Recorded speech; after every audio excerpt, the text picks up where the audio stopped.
You've landed on The Substance, a podcast aimed at being biblical, thoughtful, and human. Join us every other week as we engage the culture without the culture war. I'm your host, Philip Marinello, joined here by my pal and lifelong friend, really. Indeed. Trevor Aiken. How's it going, man? Hey, man. It's real great to be on with you after the holiday break. 2023. The year of our Lord. Our first 2023. 2023 recording? I think so. Yeah. I mean, unless there was some other recording in the last 12 days that... No. Yeah, because we batched a few before the holidays, and because we have a bi-weekly show, we have some leeway. We batched them, and then I feel like we took like 2 or 3 weeks off. It was nice. When I logged on to record, I was like, "Oh, I feel a little refreshed." Like dust off the mic. No, right? Yeah. I had to I was like, I hope my laptop is good to go and all that. So it's nice to be back. So The Substance, if you are new, we're very happy to have you. And if you're a longtime listener, obviously, welcome back. Happy New Year. This is not going to be the first episode you guys hear in 2023, but this is our first recording. So we're excited, dude. I'm so pumped for this year and everything it has. But all that to say, The Substance here. We are a Christian variety podcast, and every other week now, we talk for about an hour or so about things related to Christianity, culture, and the arts. Sometimes we have great guests, previous guests in our library of like 120 or so. I think this is like 117, 118, something like that. Something like that. 119. Previous guests include folks like Kyle Strobel, Josh Larson of Film Spotting, Karen Swallow Pryor, Propaganda, and Alan Noble. Other times, like today, we chop it up amongst ourselves, and at the end, we're going to share some shout-outs with you, stuff we've been finding enjoyable or edifying. Indeed. So 2023, man, I'm ready. It's been... I'm about to have even more relaxation and recharging here. That's So I'm excited about podcasts professionally. Like, I feel like the holiday was not everything I wanted in a rest, but hopefully this vacation will be a bit of a recharge. Yeah, I had a really good holiday break. It was pretty chill on my end. Work's been really crazy recently, but like kind of outside that, it's been pretty good. Like really enjoying stuff that's going on at church and the community there. So that's been refreshing and recharging when work can kind of be draining. So it's always great. On my end, work has been gnarly. On the holiday, we had a couple of extra days off, and I feel like my days back on after the holiday days off were kind of less work than my quote unquote days off for the holidays, just because the nature of my job, I was answering the phone like all day long over the holidays. Yeah. Philip mentioned earlier we've got a number of different formats for the show, and today, tell them about that. Today we are jumping into our topic toss-up format. So just a lot less formal, a lot looser.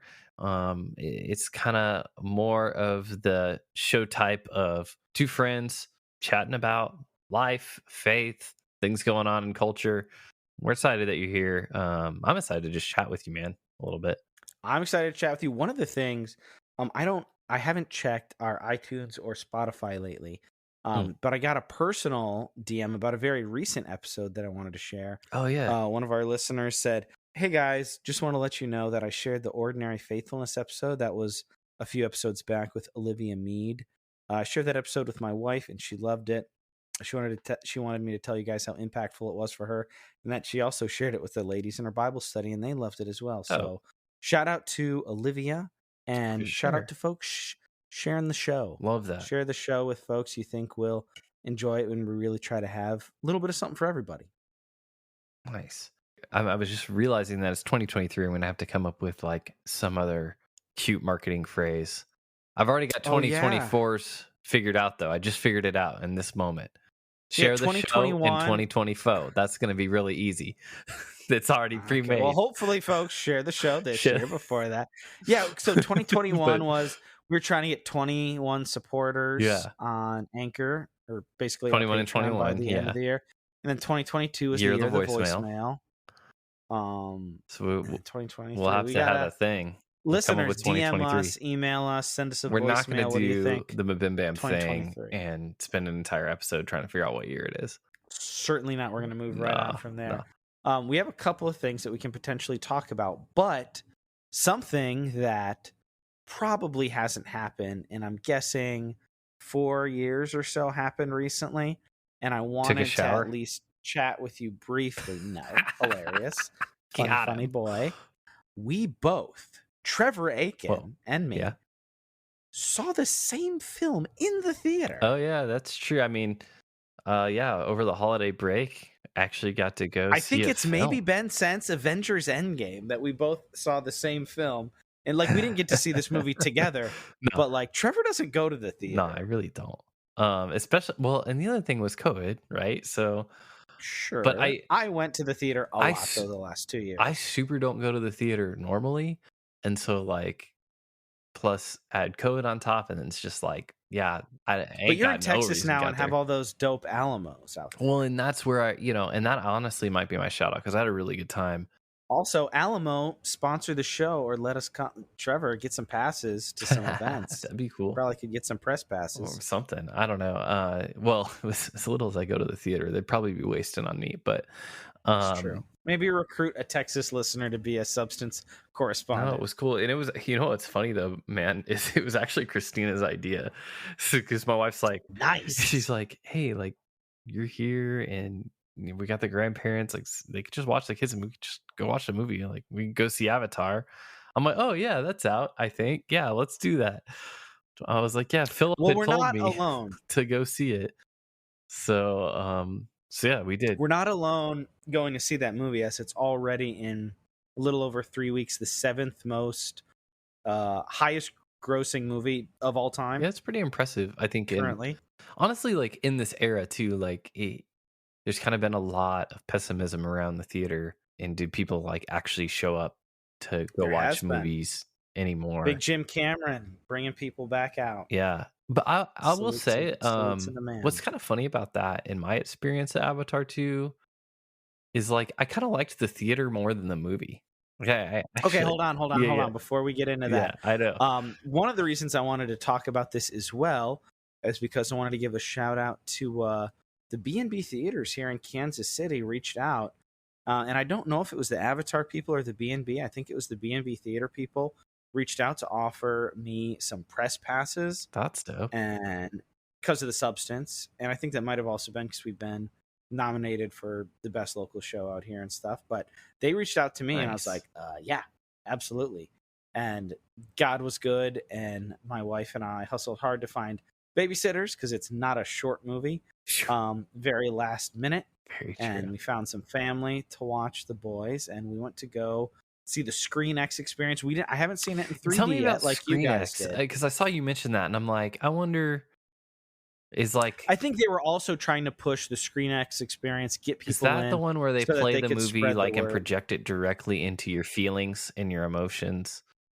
So what Screen X is it is an immersive experience. There are kind of 3 screens. There's like obviously your main big screen in the center, You and then project your little consciousness into the periphery body of an actor on the film, and then you. periphery screens. They're little side screens, so it's 270 degrees of screen. So it's supposed to be very immersive, and it was a very cool experience. I still very much want to see it in 3D, but the Screen X experience was very, very cool. Yeah, how meta would it be if like kind of went into one of those like Avatar pod things to experience Avatar? You'd be I like in think an the Avatar in 4DX, I Avatar. think, is the one that like sprays you with water and wind and stuff. Nah, I have no screw all that interest in junk. that. I have no I'm interest in talking that. about Avatarception right now. This is the next big Yeah, thing. pass. No? Well, you're missing out. But also, I'm also betting that like your Screen X's, your IMAX, your 3Ds, your 4DXs, the people who were buying tickets like that, I'm sure that that has some influence on how much money it's making. Just because movie tickets are more expensive than they were 13, 14 years ago when the first one came out. But it was quite an experience. So when you watch, I know we had wait, so it's 270 degrees all around you. So when you watch that, is there like a different did you technically kinda see a different film than I saw? Like, is there more of Yes, it? I would imagine so, Is it like a yeah. different cut? Well, because of the way they filmed it, it was kind of and the way they rendered it and all the digital work that went into it, it's kind of like a 3D full-on movie, like, almost like a video game, like, there is the whole world of the movie, and obviously the main action is the main action, but they have all of that information, and on Screen X, you just get to see more of it. Wild. So it's like you have the main scene that's being played out by the actors, and then I mean, it's framed, but then you got, obviously, like, the like, video with game of cinematography, everything like, that's they happening have around it. the main stuff is in the center. Like, it's It's like not, open world like, Avatar. whack. It's not like It's a like one of those Skyrim. 360 YouTube videos where you can just look anywhere and it can be framed weirdly. Right. Like, obviously, the main action is framed well in the center, but you just get a lot more info, and it kinda just even brings you into Pandora even more. It was That cool. sounds like fun. I could see that being a lot of fun. And, like, I one of the enjoyed it a lot. most fun And it things was about super Avatar cool is because the it world. cost $0, Well, of course. and they gave us drinks and popcorn. I was Hey, like, "This is dope. that's Invite like me to your next one." drink some popcorn, man. That's like $70 right there. Well, and 3DX. Okay, we're on a tangent here. Why don't you just They gave I'm letting you me talk a about what you're ticket. excited about. So with all of that stuff, everybody got free tickets and drinks and popcorn. I was like, it was probably like a bit over $100, like probably well over $100 worth of stuff they all gave me here. So I wanted to Yeah, make sure to give them a good write up. So thank you, nice. ScreenX and B&B Well, theaters in Kansas well, I City. kind of don't mind you hyping it because I feel like if I was talking about it, I feel like I'm gonna be the Debbie Downer in this And that's Avatar 2 perfectly thing fine. because I'm like, Not everybody's loving but the it. thing is, like, I didn't hate it. Like, I came out of it and I was like, huh, you know, that was a movie. It did movie stuff, and there was some, kind of this sci-fi world that was kind of neat. Like I watch like Netflix original stuff, right? That's like not big deal, like not like animes and Not all that good. kind of thing. Like yeah, not necessarily like anything to write home about. It's just content, That's Sure. kind of how it I hate felt that. to me. Wow. Yes, Really? Oh, Avatar sorry. I'm 1. speaking to my mic. So you have to understand too, like I did not see Avatar 1 until maybe 2022. Maybe 2021. I forget which if it was 2021 or 2022, what Okay. part of So the you time didn't see soup it that was in in. 3D in the theater Definitely not in back 3D, in not in the I was not a big 2009? 3D, like I wasn't like jonesing for the 3D back in the day. I was kind of waiting for that trend to pass and it finally did. No, so but when I watched the film finally, I enjoyed it. I thought it was good. I thought it was really like I thought the concepts of the film were really intriguing. Agreed. The idea that you could inhabit some of the things about it, and then like what he's doing with like kind of the alien and native and colonial elements along with the embodiment. I thought that especially thinking of when I saw it, I was backdating it, to when it came out, and I'm like, actually, this is kind of profound. Some of the stuff that he's saying in here. So I thought the original Avatar was actually quite good as far as like Oh, the okay. concepts in Nice. it. I thought it had some real meat to it. I know he took some flack and like he defended himself for kind of being tree huggy and Birkenstock wearing or whatever. But like I thought some of the, especially now in hindsight looking back, I think I all of think the that biggest seems flack he actually very got was like the white savory stuff. And it's like, yeah, and I think that that's valid. okay. I think that's I think valid there's some to validity to some that. degree for sure. I do think that that was some of the stuff I was seeing a lot more in this film than in the first one. Okay. And some of that was kind of what made it like kind of a confusing narrative for me. But anyway, yeah, I really liked the first one, and I thought the second one was good, and I thought Alamo Nice. Draft House was great. Alamo Draft House rules. I really hope they get their Kansas City location up and running again. COVID shut down Alamo, Kansas City, and it was So a sad sad. day. As a pitch too for that, like they do like these like custom pre-shows Oh, where they put so all the great. stuff together, and like it was actually really informative. Got to see like directors stuff with James Cameron, and they had like this hilarious like everybody who had parodied Avatar over the last like 10 I years. love that. It Yep. was it was a lot of fun stuff. So and then you get to eat and drink while you're Alamo Draft House yeah. So rules. quick plug for them. But you gave it 5 stars on Letterboxd, right? I asked you to I rate it did out give of it 5 10, and stars. then you rated it out of 5, but that was because you had already rated it on Letterboxd. Yeah, I just sent you my Yeah. letterbox review 5 stars. So, like, I was actually thinking about this is kind of a separate thought to a degree, but it ties into this. I was recently thinking about starting a new list on Letterboxd, and I was going to title it something in the neighborhood of like "The Style is the Substance," Mm. and I was like, "Does Avatar kind of fit in that?" Because I was thinking about Hmm. some other stuff, The and style it's is not the substance. quite in that range, but I think it would have to and be I even said to for you, Avatar. Avatar is not a 5-star movie in the way that like The Godfather Sure. or Heat or First Reformed is for me. But it was a 5-star Wow. movie But anyway. because it was 3 hours long. It's a sequel. It's basically computer animated, and I was transfixed and in awe. I was in awe and delight for the entire runtime. And after it was over, I was like, I want to do that again. Like, you know me. I like when I see a movie that's over 100 minutes, I go, ugh. Yeah. Like, I have I have a very large watch list on Letterbox, but then I also have a separate list that I made for 100 minutes and less watch list. And a lot of times when I'm like, well, what do I want to watch? I first consult my The 100 shorter minutes one. or less just because I got a lot going on. Sure.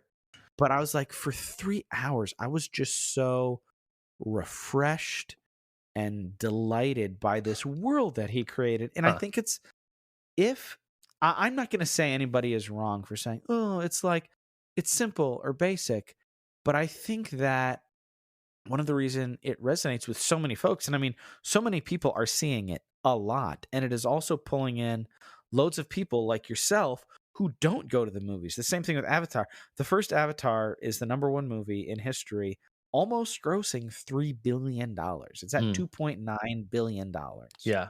And part of the reason that is because like it puts you in that world. And the Mm. 3D, he used 3D in a way that pretty much nobody had before or Yes. since other than And I himself. had I read a lot Um, about that. and the immersive nature of it. And I feel like the things that some people are dismissing, and it's not for everybody, but I would say I think some of the things that people are dismissing or kind of thumbing their nose up at as basic is really essential, like mythic type characteristics. Like it has a lot of characteristics of like a myth. Hmm. It's not trying to be super deep and specific.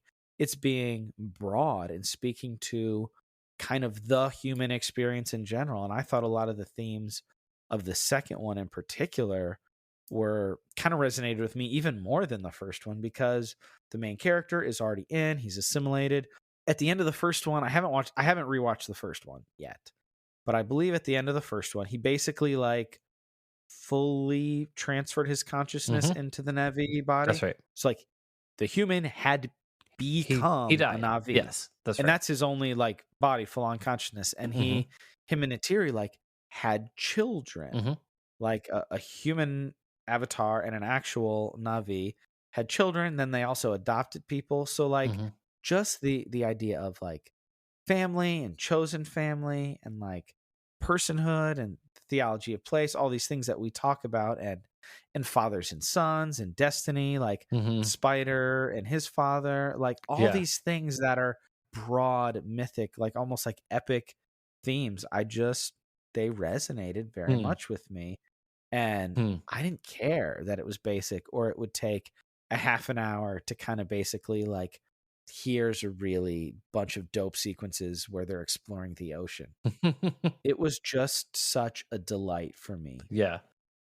So that's why I gave it 5 That's cool. stars. Yeah. I don't wanna yuck. And I'm like amped. Like I Well, that makes sense too. trashed it so much. I was like, friggin' James Cameron. Like, I don't want to bet against him, but really, this freaking guy is probably doesn't have a whole lot of years left of his life. And he wants to make Avatar 2, 3, 4, and 5. Come on, man. Like, give us some more like James Cameron movies. But he is in Pandora. And that's what he wants to do. And I'm here for it. Yeah. Like, I'm amped for whatever. Like, this is his like Middle Earth or Star Wars Sure. or Yeah. what like Or the this is just MCU, whatever, just yeah, by this is himself. his Yeah. world and he can tell whatever stories he wants to in Sure. it. It doesn't have to be all around this guy. Yeah. Like I hope as it goes on, Like his kids are interesting. I liked that it had more time with his kids. Like, I don't know. I enjoyed it immensely. Yeah. And I think all of the context surrounding your watching the film makes it probably even that, just knowing you makes it even that much more of an enjoyable experience as well. Totally. But like, Totally. and that's not, and I'm not gonna try to yuck your yum on here, and I am gonna talk a little bit about the plot. So if you haven't seen it, I'm gonna talk about the plot. So if you want to skip forward, or if you want to pause it, or whatever. This is a mini substantive cinema segment Yeah, on Topic Toss. I think for me, where it lost me, I was really intrigued when they made the choice to leave their tribe.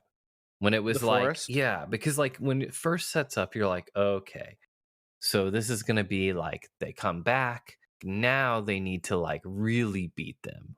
Like the sky people The come back sky and just people come lay back. waste to the forest. So like, and especially early in the film, like they're doing the whole guerrilla warfare thing. It's like, okay, like, And they're only coming after him. Like they are yeah, wrecking all of this land that he has grown to care about just to find him. right. And so you feel like, oh, okay, like he's gonna lead some sort of like second repulsing wave, or like they're gonna come to some resolution. He's gonna find a way Gonna to be like, another yeah, revolution. there'll be I didn't want a that. different revolution, or maybe like they're gonna find a way to like bring some resolution to the conflict. But then instead, he just decides, I need to just run from this battle. Like, I actually should not fight this battle. I should run from it. And I thought that was such an intriguing decision, because you don't see, I just feel like you don't have a lot of movies that make that narrative choice of like, you know what, there's this battle here, and the right thing for me to do is to run from it. And I thought that To that, avoid the yeah, to avoid the yeah, because conflict honestly, like because it's not sometimes that necessary that is or it's not winnable. like, yeah, you see there's so many people around the world who are refugees, and that is the right decision for so many families. And so I thought that that was such an interesting way, in a science fiction way, to tell that story. You don't usually see humility in that way because he goes, Yeah. okay, like him leaving, he's like, I need to give up like leading Hmm. this tribe. Like I need to give this other guy leadership and all So, that. yeah, so that whole scene, the whole sequence, how they dealt with it, that was really good. I enjoyed that entire thing, even them going into the new tribe and like trying to find acceptance and how do we fit in here, all the way up until the point where it became like, oh, well, he really is just going to get tracked down to this new tribe and like have to fight them there. That was where I lost interest in it. I feel like I wish that they had actually honed in on this. To me, it was almost too much. It was like when you go to the buffet, you can get certain food items at a restaurant, and like that is the one thing that you get, and they do it really well. Or you can get a buffet, and that thing is there, and it's done with a whole bunch of other things, and it kind of loses its own note. And that's kind of how I experienced Avatar 2. Was I kind of wish that it had been a shorter film, and it's funny that I'm saying that, because I was like, man, like I kind of wish that it had just explored this concept of like the refugee and the migrant and the asylum seeker, because there's so much richness here, but we moved on from it so quick that I really didn't get to like really enjoy like the fullness of the what would that be like in Pandora. And so I won't yuck it. I think it's really awesome that he did the cool world. It was obviously awesome that he even started to explore that idea at all. Like you said, I think everything that you said is true. Like some of the family dynamics are pretty awesome. At one point, it really felt like I'm like, am I watching American Sniper? Like, am I watching like, is he doing Fireproof better than Fireproof? Like, is this like a American Christian like What? family movie of like, be with your kids and like, you know, Interesting. be a good dad, kind of movie. Like, it just felt like a be a good dad movie, Well, like in that's a a little very bit of personal American. stuff actually for James Cameron, but Yeah, one of the things you talked about you didn't like, and I'll just say this because we do have to get to the other yeah, we topics. sure We don't do. want to We do sure do. half this show on Avatar too. I thought that because I didn't have your thought because I just surrendered to the movie. I'm like, James Cameron, give me what you want. I want to see I, it. I wouldn't say that I didn't, but go ahead. But when that stuff was happening, the dynamic between Spider and Quaritch was just so fascinating to see. And then it probably took me longer than it should have. And this is kind of a bit of a spoiler uh projection of the future. I was like, oh, I could be wrong. My wife says I sometimes spoil things when I say stuff like this, but was like, oh, like Quaritch was like such a jerk, such a like intense antagonist. And then at the beginning of this movie, just bloodthirsty for this guy. And especially because Mhm. he's like now kind of fascinatingly like one layer removed because it's not Quaritch, it's Mhm. Quaritch's consciousness in a Navi. Mhm. He's getting less away. They're setting him up for like a redemption arc, I think. Mm. So like probably in Avatar 3 or 4, he might even be key to like the ultimate victor. Like they're doing like a turnaround. Like this guy you hate, they're like, we're gonna bring out his Yeah. humanity through his Maybe. connection Yeah. to this kid. And I was like, okay, I'm here for that. In And the interim, I mean, I'm a a very sucker. severe case of cultural and everything appropriation. Spiders, Not Spider, real Spider's dad. interesting. Oh, really? Yeah. I don't know about that. Yeah, he takes I mean, they take Oh, yeah, that was I mean, that was yeah. direct, like, It's that was direct. purposeful. Yes. But yeah, Yeah. I enjoyed the heck out of it. Like, that's a thing where if it stayed in theaters, I'd see that probably once a quarter if I could. Maybe not quite that often, but I loved the world. If people love their Hollywood. That is for sure. I mean, as of the recording, this is probably not gonna come out for a while. It's well over 1.7 billion, and there's a good chance that in the coming months, James Cameron will have 3 out of the 4 top grossing movies of all time, That's which are all originals from I mean, I guess Titanic is like that's a historical event, but still his movie is made up. So, kind of wild that like go original movie making. Like you can still make a entertaining and successful original movie. But most people are not getting hundreds of millions of dollars of budget, so I guess there's that too. oh man.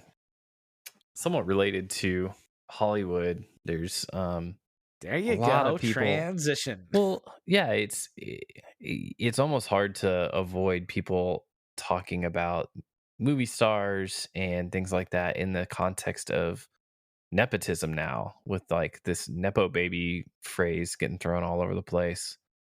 Uh, This like blew up a little bit. I was like, y'all are just finding out about nepotism. I was like, I know. everybody, like, why is everyone getting so upset? I Like, I had a couple people in real life talk to me about it, and I was like, yeah, like, I know people in Hollywood make more money, and with the recession and housing crisis, like, yeah, that's a bummer, but like, nepotism's in literally every industry, and it's not going away. So, like, what are we doing? that's kind of my initial reaction too. When we were doing some research for this, I realized that like articles with this phrase have been posted in like the New York Post, Yahoo, BuzzFeed, Screen Rant, CNN. There's probably like 10 articles on this phrase being published like within the last 48 hours. And I guess it's like a hot term, but it's like, guys, if you are in literally any industry, your family members have a better shot at it. I And I don't know if it's like a relooking at Hollywood and privilege and the people who make like the top 1% who make insane amounts of money yeah. when a lot of people are like struggling to eat and pay rent and get gas and don't have good health insurance. Like, Yeah.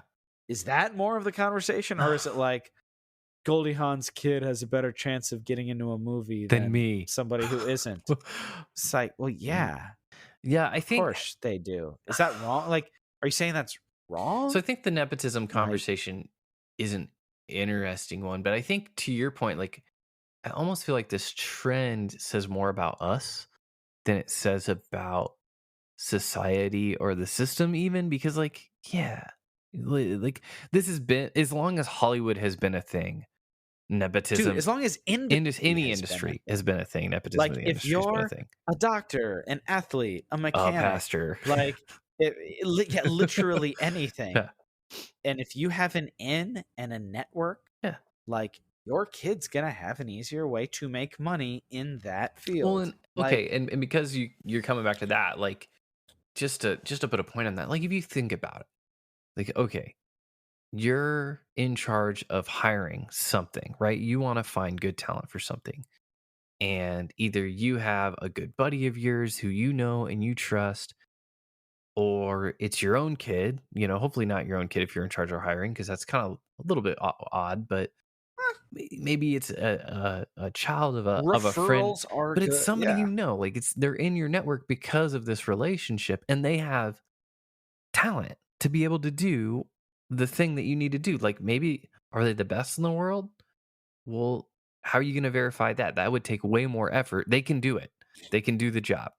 You give them the And job. searching for candidates takes a lot of Yeah. time. If you're like, I know and like this person and I have some Yeah. positive feelings about their capabilities, yeah. Like Like, it's easy to be high and mighty about it, but the reality is in a lot of these scenarios, like unless we were especially trying to be judicious and fair and just to people who we don't know, right? Which is really what it would take to be able to fight this kind of thing. It's always easier but to also point a like finger at somebody how else, tenable, and I'm but not like saying unless you're going to do that, nepotism's the yeah, it's greatest going thing to in the happen. world, It's going to but let's happen. say like the outsider gets in. Let's just game this out here. Okay. Let's say one is against nepotism. Outsiders need opportunity. Okay. An outsider gets opportunity and is successful. Because of your anti-nepotism position, are you saying then that outsider shouldn't bring in more outsiders because they're like No. how does this work? Well, I don't think An outsider I don't think your becomes very argument follows successful. there. Should no. An outsider becomes very successful. Yes. Should people connected to them who are only considered because of their connection to the person who's already successful, like should their connections not be brought in? Correct. Yeah, if you're against nepotism, that's easy answer. Yeah, but like However, I think what's interesting too, we can talk about nepotism as a concept in and of itself because I think there is, and I'll bring in the soccer angle on that here in a minute. But like, I want to think about first too, like what this says about us because I think it really shows how we idolize this industry, right? It is so obvious, like you said, that this is a thing that would happen and does happen in every industry. But there's something about the way that we idolize and look up to and have kind of made almost in an American kind of way aristocratic or royalty out of these entertainers. entertainers and celebrities and like it's a combination of the way that we idolize them coupled with social media because I think that social media and the emergence of social media and like the coming of age I think of a that number has a of lot of merit. young celebrities, right? So like you have like so and so's And I think that that's kids more Instagram celebrities. Yeah, I think that's is a more thing. about celebrity than it is about like creative person who is producing Yeah. art.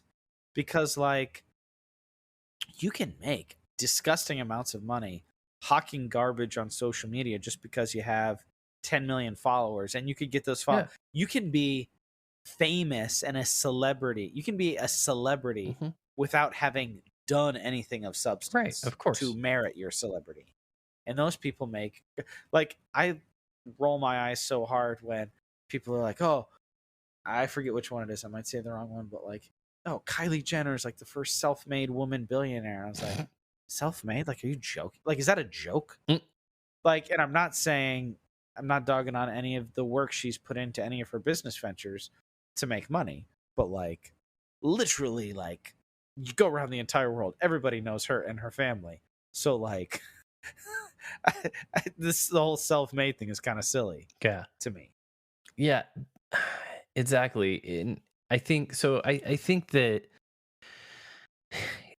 because of social media, we're able to see the nepotism easier because people are more explicitly like, "Hey, this is the Instagram account of I don't know Gwyneth Paltrow's kid or Johnny Depp's kid or Sure, whoever," sure. and so you kind of see, and then you start seeing them get Who opportunities, is an actress now? Yeah. right? Like they become popular at 16, 17, then you see them turn 18, 19, 20, and then they start doing all this stuff, and you're like, "Holy cow!" Like it's all just coming to them, and then Yes. and so you And start, their life is basically made and and it's all for out generations, public, yeah. and you're grinding it out at your 9 to 5 or whatever going like, "That person just had it handed." And then the second thing is that social media makes this conversation possible because then the rest of us sitting out here and saying, well, I mean, like, that's just that person's kid, can then say that to that person on Twitter or whatever. That's true. and be like, and just Sure, be like, that's "Hey, true. man, like you're just a nepo baby." You know, I can make up this little cute phrase and say that basically I can cut you down and say like everything that you've worked really hard for in your mind you was Sure. handed to you on a silver platter.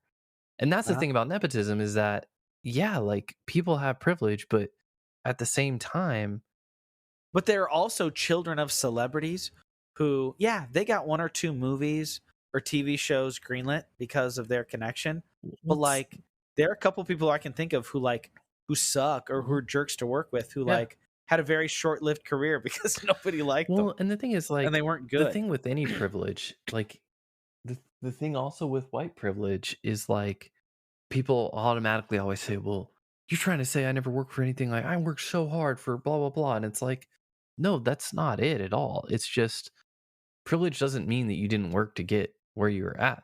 It means that somebody else could work the same amount and not get where you're at. Sure. Which is why I've noticed this the last several years in like podcast interviews, long form interviews, memoirs, stuff like that, where a lot of celebrities I've seen just very vocally saying, yeah, like there is a lot of hard work. They're studying, there's craft, especially the people who are like actors, writers, producers, people who make their own stuff and not just show up and say lines, but people who really have an active hand in making stuff. Like, yeah, it is a lot of hard work, but also there's a lot of luck. Yeah. There's a lot of luck, and like you meet the right person who opens a door for you. Like, and I've appreciated. I've heard a ton of folks just be very clear and open with like, yeah, like I'm not saying I'm the greatest. Like I do work hard, but yeah, had a lot of luck and a lot of people open doors for me. Yeah. That's kind of the way it is. And I mean, it this happens like to underscore your point, this happens all up and down in every industry. If you Google, just look up if you're listening to this and need to see this somewhere, look up the Forbes billionaire list and see how many people who are on that list who are the kid of somebody who owned a business, whose dad owned a business, whose dad owned a business, you know? A significant portion of that list is that because of course, I mean, when you make a lot of money, wouldn't you take care of your family? Like, Sure. and Well, I money mean, and pretty begets much and opportunity. it's interesting. I think this, and I don't even have exactly somewhere I'm going with it.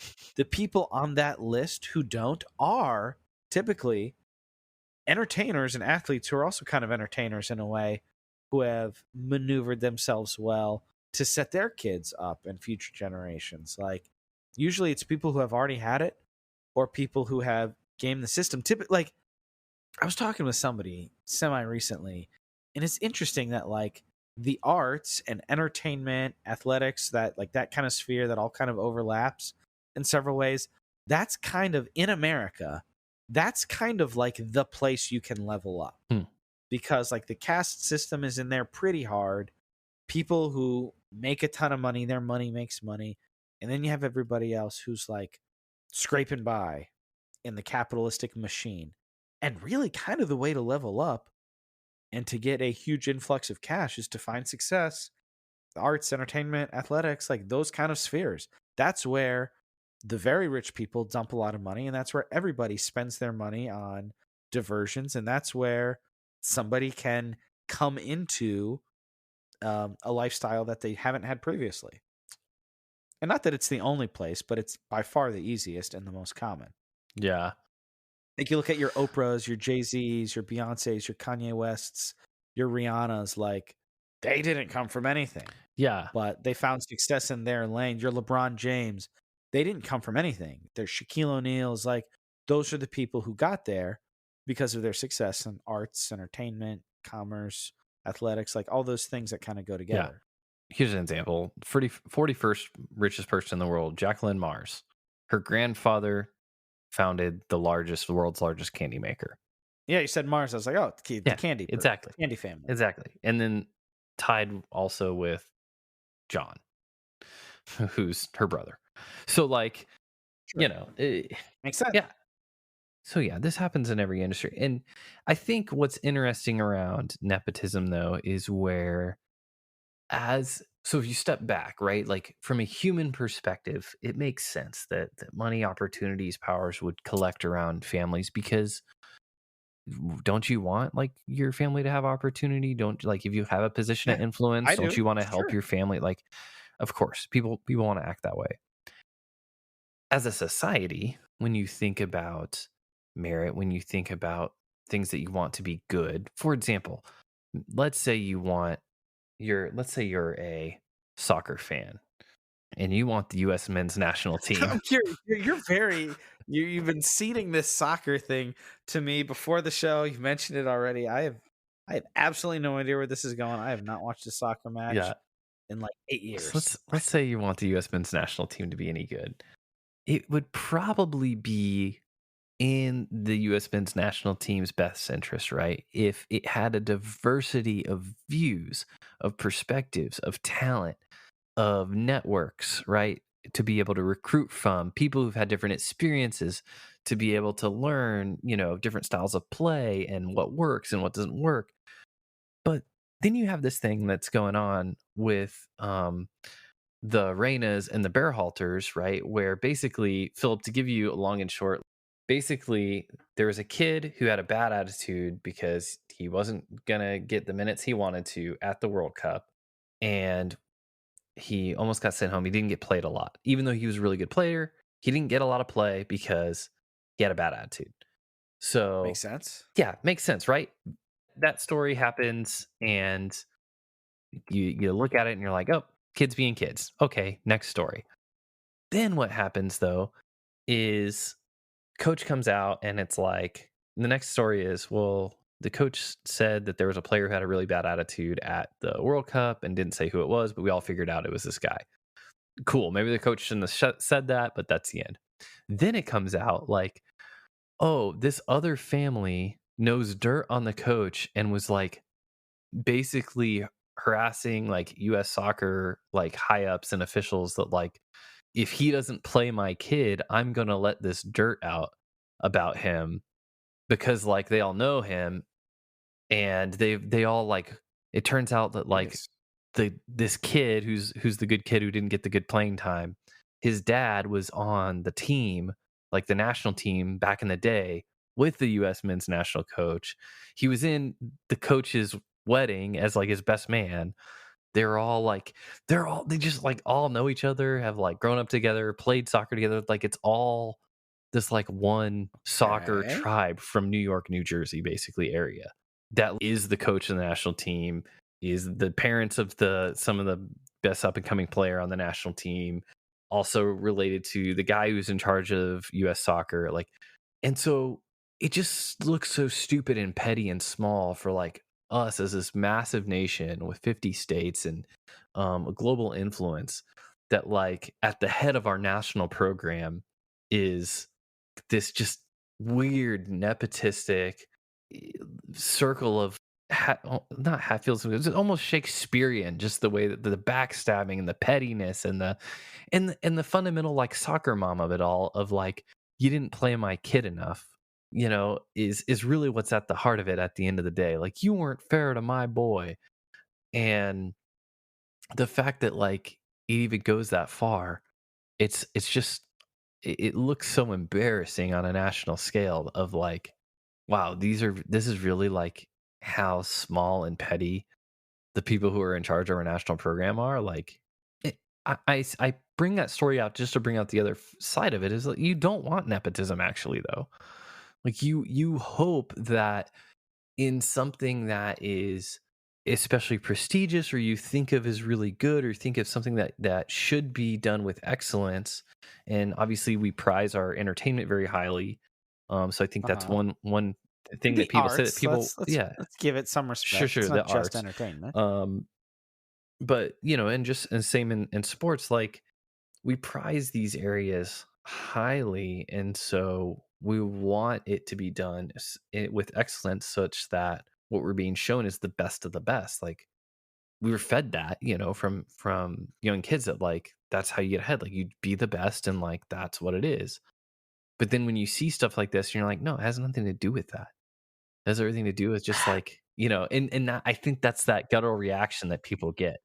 It sounds like you're kind of acknowledging it to a degree, but I don't think that there's much good in aggressive anti-nepotism measures as much as seeking to put out positive effort to getting like an open door as much as possible for opportunity to folks. Because I don't think closing off opportunity to connected folks is as important as trying to make sure. Because again, if we're going with the Hollywood thing, a lot of great stuff has been made by like second generation entertainers. Sure. And also, and if you go any industry, but if we're talking about entertainment, if let's say there's a generation of people who are at the top of their field, the children, and like they're connected, they're friends. Their children get to like soak up like that experience, and there's value in that. Or like if you're in a skilled trade or even a business or sales, if your dad and his best friends are like the top salespeople and you get to be around them and kind of soak up their sales strategies and get to hear their experience, you have that edge of, oh, like I got to learn from like people at the top of their field that maybe Joe Schmo doesn't have. That doesn't make you better, but like you do have something, not just a relation. So Yeah, again, and at I least the think as ability to far like speak into the industry and like, and once again, folks, but like I think sometimes, so I just think the positive, yeah, like let's try to have open doors versus rag on like second generation successes. sure. I mean, honestly, And it's also like, what are you doing? Like, I'm not against like dunking on like social media influencers who do nothing other than like put on clothes and go on trips. yeah, But like, there's that. The thing is, and to you know, I agree with you. I don't think people should just take shots to do it. I think it's cheap, but at the same time, like Sofia Coppola is an incredible filmmaker. yeah. And yeah, I'm sure that the fact that her dad made The Godfather opened a lot of doors for her. But she's an incredible filmmaker. But like Like, even like your boy James Cameron, sure, he was a truck driver, right? He was a nobody. And like sure. what you don't I guess what we don't know, it's easier to take shots of the people we know got their opportunity from family. I'm not saying it's right. And I just said it was cheap and I stand by that. But what I'm saying is it's It's easier to take understandable. shots at what we know is nepotism than to be like, well, what we're missing out on is some because we don't know. We don't know Because it's easy what to it's taking the romanticize. place of. It Sure, c exactly. it could be Which is taking the why, place of like, something better. We don't know, but that's we have what true. we have. Which is why I admire folks like Stephen King has a couple of children who are also writers. And I know one of them in particular, like, changed his name because he goes, I don't want to be Stephen King's kid. I want to, like, have my own career. And he's got a great career. Mhm. And plenty of people don't know he's Stephen King's kid. That's Like, so he's had a lot of great books and they've been made into movies and TV shows. And I'm sure plenty of people don't know he's Stephen King's kid. And I admire that. But yeah, like you don't know. To your point, like yeah, you don't know what the unknown is. yeah. I mean, we've had sons of famous people on this show, and, like, they're doing great Sure. work, like, they're good people and doing Exactly. stuff like And I'm sure you that the don't fact get that all of your their stuff, pedigree, like, just, yeah. automatically discounted because your parent did something good, like and it hangs over you, and it's hard, but at the same time, like, you do know that, like, your book doesn't get published if you don't have that last name, it's in some cases. Or at least your first one. Yeah, yeah. So, I don't Sure. know, it's an interesting topic, it's a tough one, but, obviously, you need to be gracious and fairness is good. I don't know, so We've had a couple of famous people's kids actually on. yeah, I guess that's I was true. thinking about a different one, and then I was like, oh, Trevor's talking about a different one than what I'm thinking. There you go. Maybe no, I'm not going there. Anyway, I don't know, nepotism bad, but inevitable? Is that where we're I going with don't this think one? it's I mean, my position is that it can be bad. It is inevitable. And I think the best route is to, yeah, the effort towards like just fairness, open door. Because I don't think, like, if you're very successful in your career, I don't think your kid should be dinged for like having a leg up. Because I mean, I know like when my dad was my basketball coach, I felt like I didn't get more playing time because I was his kid. and that pissed me off. Mm. I felt like I stuck like it was harder for me to like prove my worth, and I didn't really care a ton. But at the time, I was like, "Frick, if my dad wasn't the coach, I would definitely get more playing time." Mm. So like, I think it can go both ways. Hmm. But also, if you're talking about entertainment, that's a privileged position. Blah blah blah. Yeah. I don't know if we have time for our discussion on Uh, discipleship, we certainly don't. but in the future, Not to go into in it. the future, Avatar 2 and we need nepotism. what that's hilarious. We need like to start A timer. no, because I think the free flowing conversations is fun, but like we need to start a track of like all the topics we're like, man, well, I guess we won't get to that topic this week. We'll come back to it next time. I'm sure we have It's in like the document. 2 or 3 topic toss ups worth of episodes of topics we did not get Because to. we have some tight episodes where we get to 3 full The topics topics where we that have didn't like make it. It's yeah, its own pocket. little Join the B-side. Patreon for it. No, I'm just kidding. But do though, guys. Substancepod.com/support. Yeah. Click the Uh anchor link in the show notes. All right, so you're gonna substance shout shout outs a outs. thing? Shout outs. So it's up on HBO Max now, and I wanted to point this out. If anybody had HBO Max, give it a go. It's called The Banshees of Inisherin. It's not my number one movie of 2022, but I liked it quite a bit. It is a story of two men who are on the small island of Inisherin, and the Irish Civil War is kind of in the background, kind of underlying some of the themes of the movie itself. But it's about two guys, small little town, small island, very isolated. Like these two guys are the friends on the island. They've been lifelong friends, and one day one of the guys goes to the other guy's house to pick him up to go take him to the pub, and basically the other guy's like, I don't want to be your friend anymore.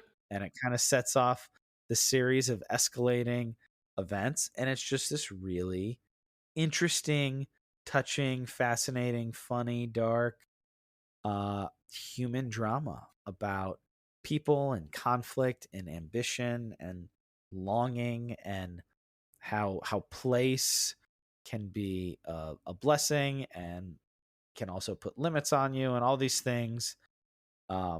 Really enjoyable, very substantive film. We could potentially cover it on the show one day, but I don't think Trevor would like it. If substantive cinema was its own show, I'd maybe say we should cover it, but I enjoyed it quite a bit. Colin Farrell was incredible. Brendan Gleeson was incredible. Like I say, all the actors, put it up for writing, maybe even directing. I enjoyed it quite a bit, and the more I think about it, the more I like it. So if you have HBO Max, or if you want to go on iTunes or Vudu or Amazon and rent it, check out The Banshees of Inisherin. Also, disclaimer: hard R, a lot of language, and some like disturbing things as the conflict between these two guys escalate. All right. Interesting. I think I will then go with Alamo Drafthouse. Nice. I don't Hey, get out to movies a lot. movie centric shout out segment. Yeah, I don't get out to film a lot, and or to the cinema, to the theater.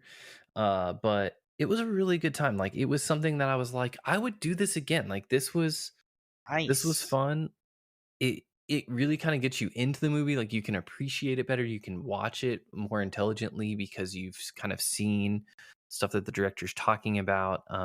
And That makes a lot of like I love the pre-shows at all the Mhm. Alamos, but I feel like that's like kind of tailor-made for you because I know most of that crap anyway. But for somebody who's not as into it, be like, here's Which is some pop like, culture bits, here's some interviews, here's some trailers of the director's other I work. know, like whenever Like, you're an expert in a field or like very knowledgeable in a field, you usually like there's this effect where you think the average level of knowledge in the field that you like is higher than it is. sure, And yeah, like I think that's most people. Like a lot of people watched Avatar, for the however many billions of dollars that it made, don't know it was made by James Cameron.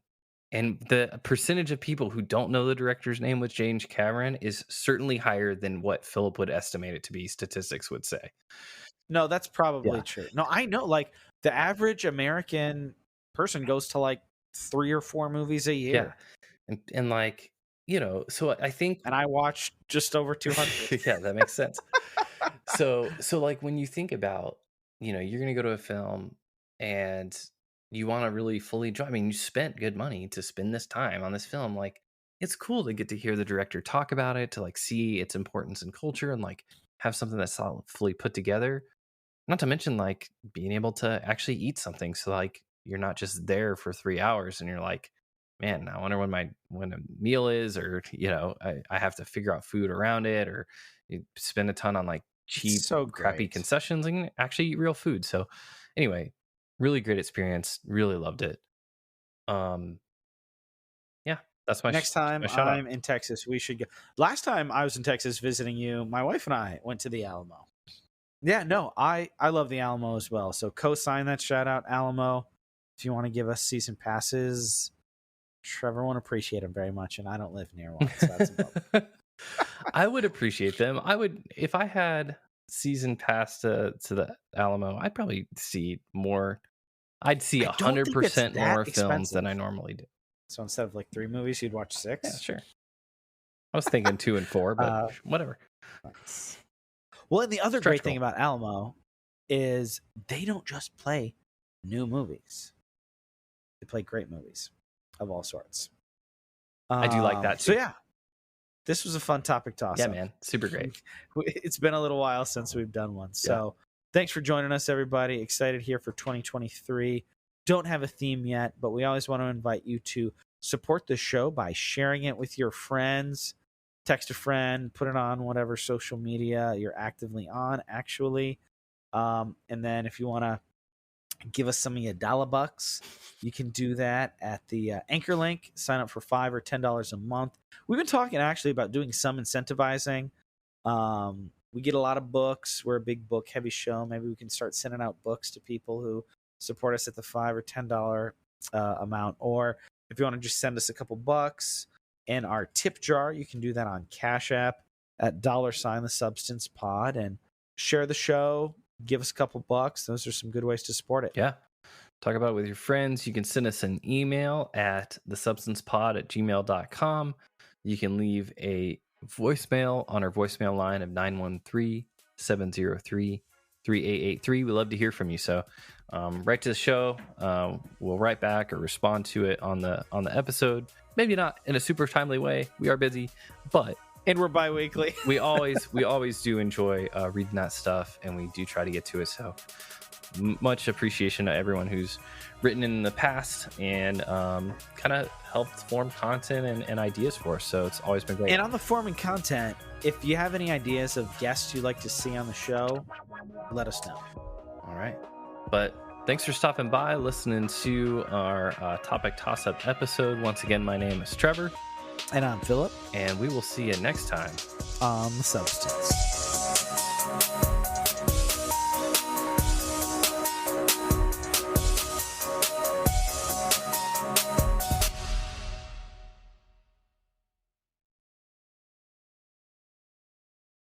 There was we have Kitty. So you gonna leave that in? Basically, there, like, don't step on the keyboard, please.